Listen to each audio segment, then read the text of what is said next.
My sister planted herself in our company lobby like she owned the floor. She held a white folder and smiled at my staff. Her phone sat on the counter, camera on. Then she said it, loud and sharp. "You can't afford our family business." She said it like a fact, like she was doing me a favor, like humiliation was a gift. A vendor stopped talking. My team went quiet. Even the guard watched me like I was on trial. I kept my face calm. Inside, something old woke up. She tapped the folder. "Sign this today and we can keep it peaceful." "Peaceful?" I said. "In front of everyone?" She leaned in, smiling. "Don't get emotional, you step aside." I looked at the signature line. My name was already typed there. Have you ever been pushed out of your own life? Where are you watching from, and what time is it there? If you've ever been underestimated, tap like and subscribe, because what she didn't know was simple. I had receipts, and I owned 78% of the company. If you met my sister at a party, you'd think she was the safest person in the room. She laughs at the right time. She hugs like a camera is watching. Growing up, she was the golden child. I was the quiet one who carried boxes. When our dad started getting sick, the business got shaky. Orders slowed. Bills didn't. My sister said she would handle the big picture. So I handled everything else. She posted photos in the office chair, captioned them "boss life." Meanwhile, I was in the back counting stock with a flashlight. I was fixing a leaking pipe at 2 in the morning.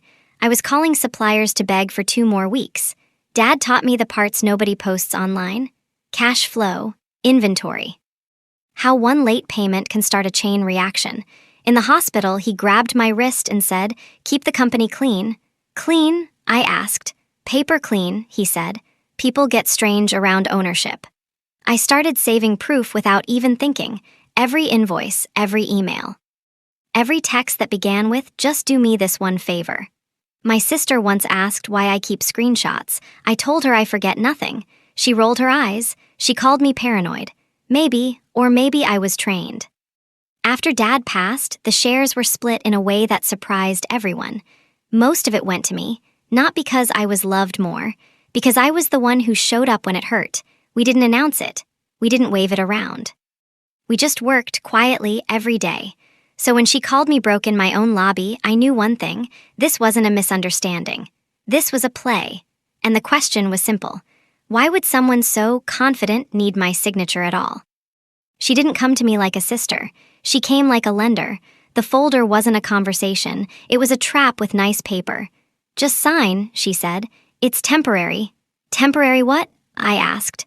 "Voting rights," she said, like it was a parking pass. "So I can refinance." I blinked. "You're asking me to give you control." She sighed like I was slow. "I'm trying to protect the company from you."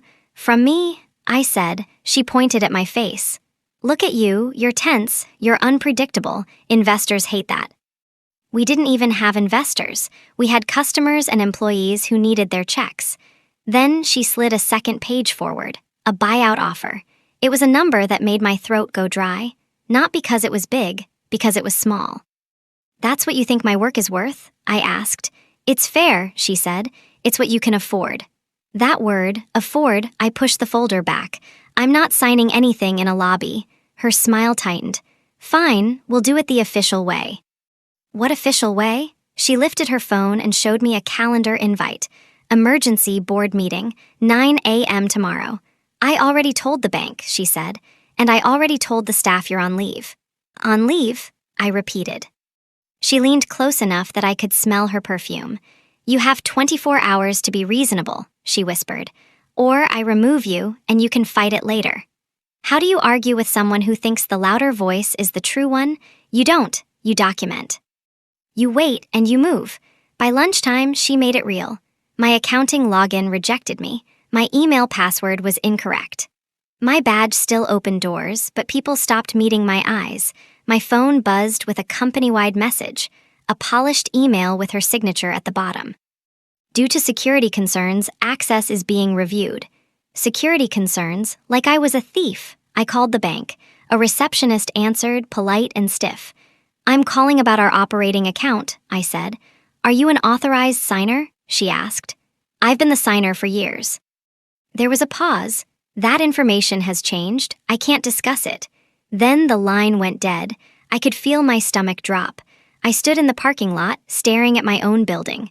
The sign out front felt like it belonged to someone else. Inside, payroll was due in 4 days. If we missed it, my people would pay the price for my sister's ego. My sister texted me like she was doing me a kindness. Her text was, "Comply." My hands shook, but my voice stayed level. Was I really about to lose everything because she spoke first? Because she sounded confident? Because everyone was tired and wanted peace?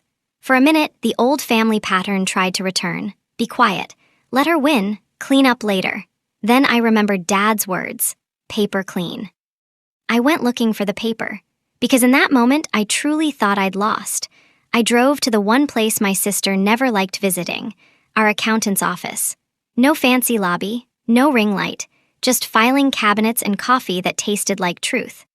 He looked up from his desk when I walked in. "You look like someone just tried to steal your house," he said. "Close," I replied. "I need the shareholder records." He didn't ask why. He stood, opened a metal cabinet, and pulled out a thick folder. Then he slid one page toward me. It was boring on purpose. Boxes, dates, stamps, but one line hit me like a drum. On screen, you could have labeled it in 4 words. Shareholder register, majority holder. My name was there. The class of shares was there, and the number was there. 78%. My sister's smile flashed in my mind again. I exhaled so hard my ribs hurt. "Is this current?" I asked. He tapped the date stamp. "Updated last quarter. Official record." "Then how is she calling a board meeting?" I said. He tilted his head. "People call lots of meetings. That doesn't make them valid." I stared at the paper again, not with pride, with clarity, because this wasn't about me proving I mattered. This was about stopping her from breaking the business to save herself. I took a photo of the page. Then another, then a third. "I save everything," I told him. He nodded. "Good, because this is just the first receipt." When she realized I wasn't signing, she didn't soften. She sharpened. Another email went out to the whole company. Same calm font, different message. Until further notice, all approvals route through me. Employees started texting me in whispers. "Are we okay?" One wrote. "Are we getting paid?" Another asked. I answered every message the same way. "Stay calm, do your job, I will handle this." Then vendors started calling. Not me, her. She told them I was on leave. She told them not to take instructions from me for safety. Safety, like I was contagious. She even changed our website password. A banner appeared, "Leadership update coming soon." That afternoon, I got a call from a warehouse manager. "They're here with a truck," he said. "They say they're taking the new equipment." "Who is they?" I asked. "Your sister," he said, "and 2 guys I've never seen." My stomach tightened. That equipment was tied to our biggest contract. If it disappeared, we would miss deadlines. If we missed deadlines, customers would walk. I called my sister. "Are you selling assets?" I asked.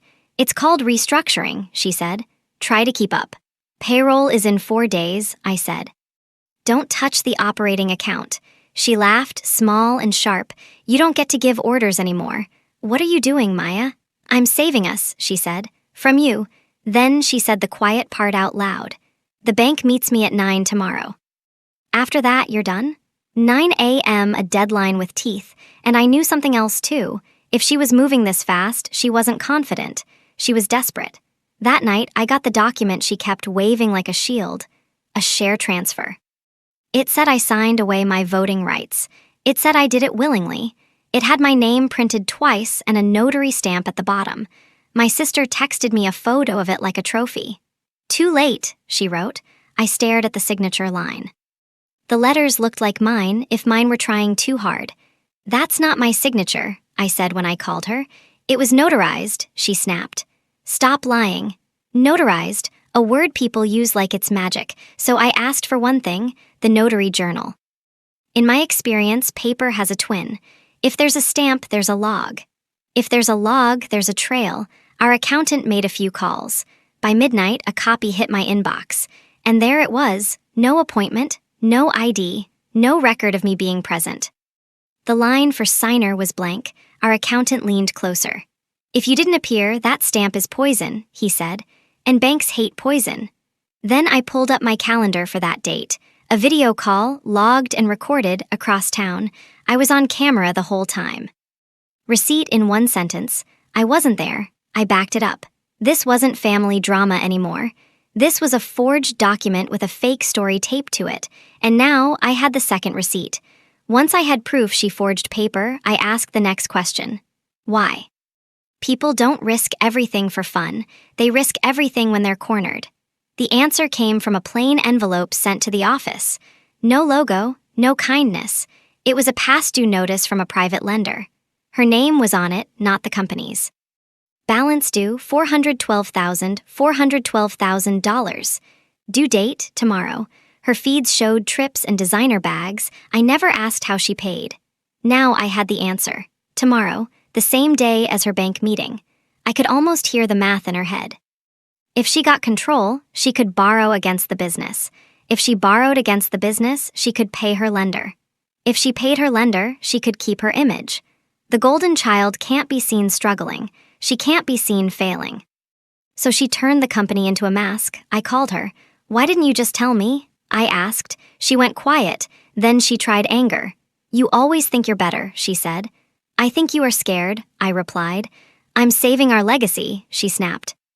No, I said, slow and clear. You're saving yourself. She breathed hard into the phone. Then she said something that made my stomach turn.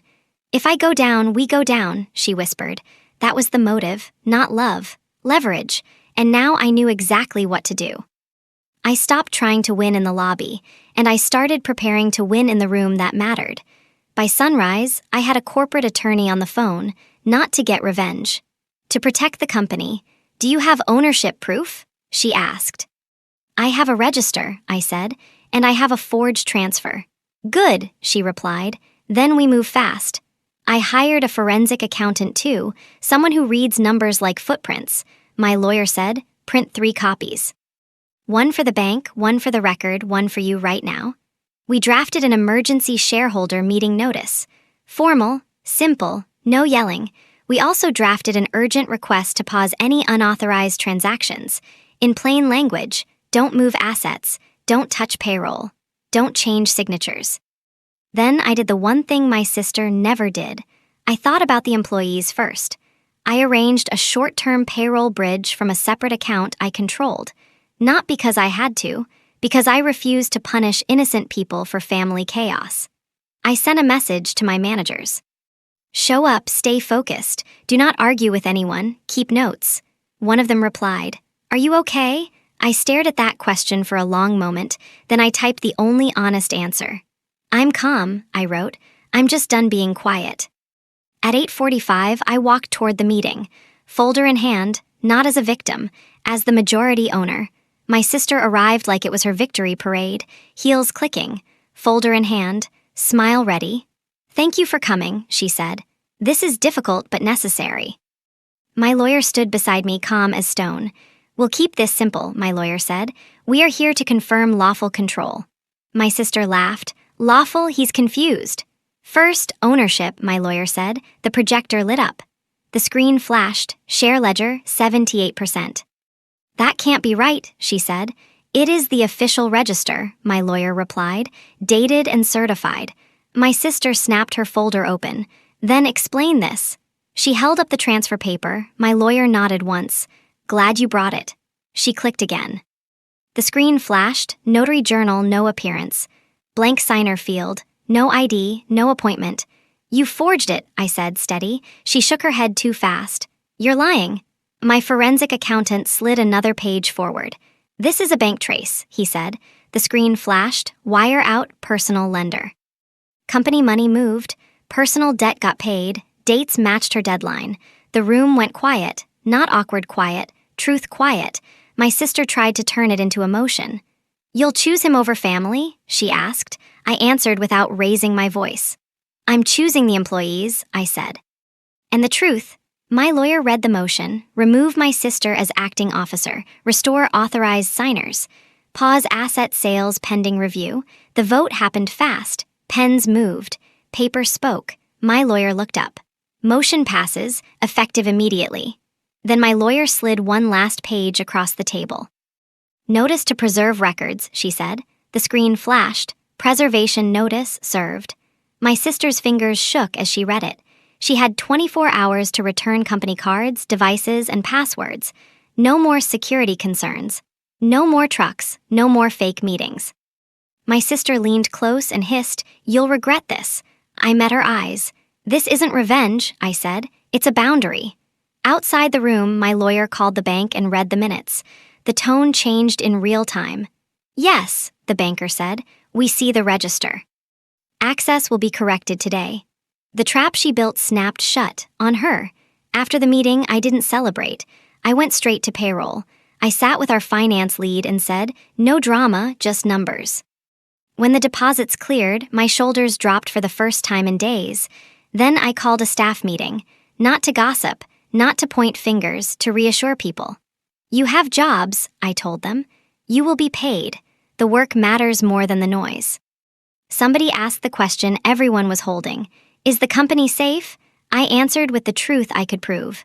"Yes," I said, "and we are putting stronger locks on the doors." Over the next week, we changed procedures. 2 approvals for large transfers, outside audits each quarter. New passwords, new access, new habits. Paper clean. My sister didn't get handcuffed in front of the lobby. This wasn't a movie like that, but consequences still landed. She was removed from any control. She had to return company devices. She had to repay what the trace showed according to the agreements we set in writing. And we kept it private, except where records had to exist. Family tried to pull me back into the old script. "Just forgive her," an aunt said. "She's stressed." I didn't yell. I didn't explain for an hour. I said one sentence. "Stress isn't a license to steal." My sister called me 2 nights later. Her voice sounded smaller than I remembered. "I was drowning," she said. "I thought you'd let me sink." "I didn't let you sink," I replied. "I stopped you from dragging everyone down." There was a long pause. "Do you hate me?" she asked. I looked at my hands, at the ink marks from signing payroll forms, at the life I built with quiet work. "I don't hate you," I said. "But I don't trust you with power." That's the part people confuse. Boundaries aren't revenge, they're safety. Months later, the company was steady again. We kept the same employees. We kept the same customers. We stopped pretending family titles replace accountability. I even started therapy, because carrying silence has a cost too, and I learned something about control. The loudest person isn't always the leader. Sometimes they're just the most afraid of being seen. So here's my question for you. What boundary would you set in this situation? Would you stay quiet for family peace or bring receipts to protect people? Drop your answer in the comments. And if you want more stories like this, subscribe. Fictionalized dramatization, not legal or financial advice.